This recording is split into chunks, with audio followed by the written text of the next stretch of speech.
You're about to dive into the history of Porreres' hydraulic roots, where you will discover an ancient rural world through its wells, paths, stories, and landscapes that have welcomed generation after generation of people from Porreres who have walked, farmed, and strolled in carriages on this very land.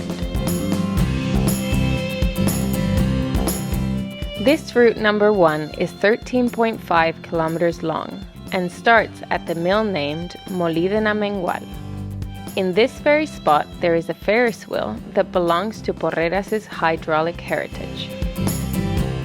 The duration of this route depends on your mean of transport. It's a 2.5-hour long walk. The first 2 kilometers take place on the road that goes towards Campos. Therefore, you must be cautious with traffic.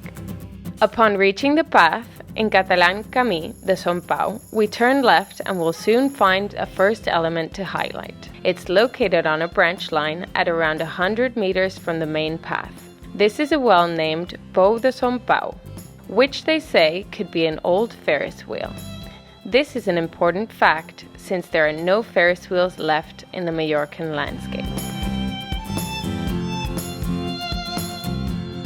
We continue until reaching Camí de Son Mercadal, which takes us to one of Porreres' existing hotel establishments, the rural hotel Son Mercadal.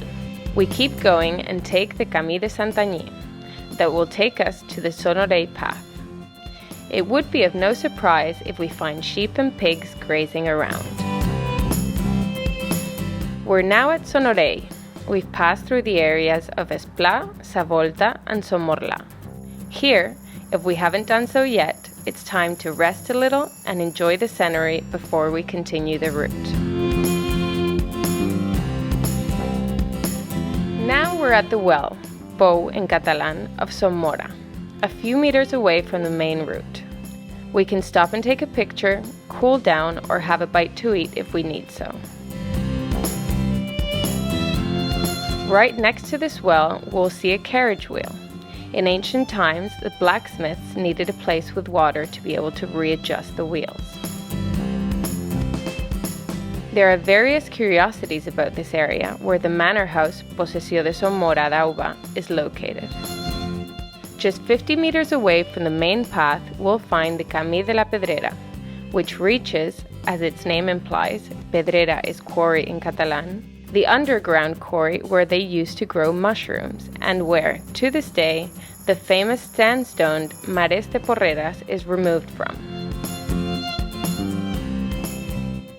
Between the Pou de Son Mora and these quarries, we'll find the Posessió de Son Jeroni Manor, where we can closely observe the set of stones La Pedra de las Tres Fitas, which delimits the municipal districts of Porreres, Campos, and Felanitx, and where quite a few years back, a dispute between peasants that resulted in murder took place.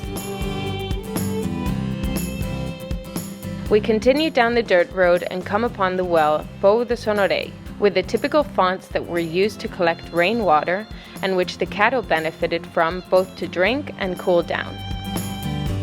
This well is located in the manor under its same name, which is currently one of Porreres' rural hotels.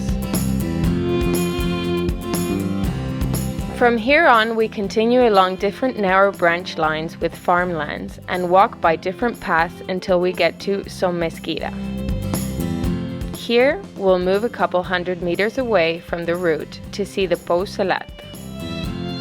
This is one of the most singular places of this route because it's right next to a distinctive element, an ancient talayotic wall, and on the horizon you can see the Santueri castle. Fact that proves that the Camí de Son Mesquida was once used as a route to Santueri, where the island was defended. We've also been able to contemplate Sapleta area. We're now getting to the end of this route. It might have seemed short, it's been fun, relaxing, and worth it. Now, through the Camí de Son Mesquida and along the road that goes from Porreres to Felanitx, we pass by the area that people from Porreres call Saconilla Blanca, but which is formally called Alquería Blanca, where this entertaining excursion ends.